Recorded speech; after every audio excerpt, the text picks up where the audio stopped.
Aujourd'hui, on est aux journées d'information de l'EPFL avec Fréquence Banane pour aller à la rencontre de ses futurs étudiants. C'est parti! Pourquoi vous voulez étudier ici à l'EPFL? C'est une bonne école qui présente de belles opportunités. Tout ce qui est master et l'opportunité pour faire l'échange en troisième année, c'est super stylé. Je suis à côté de chez moi et puis je me sens pas de partir tout de suite de chez mes parents, genre je suis bien là où je suis. Et puis du coup c'est quand même une opportunité dans la région d'avoir cette grande école juste à côté. Si vous aviez une petite crainte ou un petit a priori par rapport à l'EPFL, ce serait quoi? Les maths. La physique et les maths. Vraiment les deux choses de la première année. Tout ce qui est maths et physique. Ouais, c'est ce côté maths en fait qui fait peur. Tout ce qui est maths, physique. Je pense que ce serait la surcharge de travail ou pas savoir comment gérer par exemple le sport et le travail en même temps.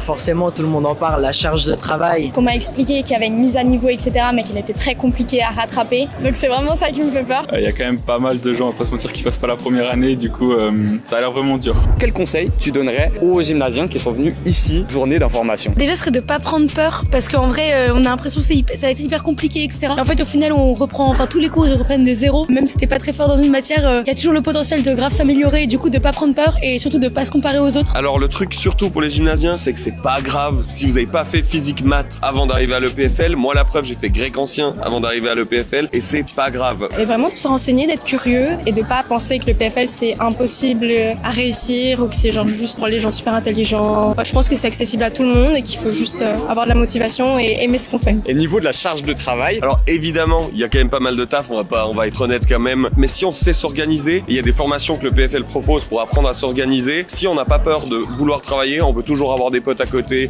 toujours faire des activités. Et c'est important quand même pour garder un peu la santé mentale quand même. C'est sûr que c'est beaucoup plus qu'au gymnase ou ce qu'on a pu faire avant. Mais faut pas avoir peur, c'est pas insurmontable. Franchement, si on travaille, on va travailler tous les soirs, si même parfois le week-end, faut travailler aussi. Mais il y a toujours le temps de faire du sport, faut bien s'organiser. Et au fil du temps, ça va devenir normal. On s'habitue à la charge de travail, c'est comme tout. C'est le début qui est vraiment dur, mais quand on voit quand même les statistiques, il y a quand même pas mal de gens qui passent, donc ça va. En vrai, je pense qu'il est important, c'est de pas voir ça comme une montagne et pas de voir aussi l'échec comme une fatalité, dans le sens où, ok, la manne ça existe, mais c'est pas pour rien non plus, et de enjoy le PFL parce que c'est trop bien en vrai. Franchement, moi je dirais de pas stresser. Le PFL c'est vraiment une expérience trop chouette et il n'y a pas besoin de stresser, de se mettre la pression. Vous pouvez y arriver et ne vous bridez pas, c'est trop bien. vous pouvez retrouver toutes les informations en description, mais aussi sur le site de l'EPFL. On se revoit l'année prochaine, en 2026, pour la prochaine édition.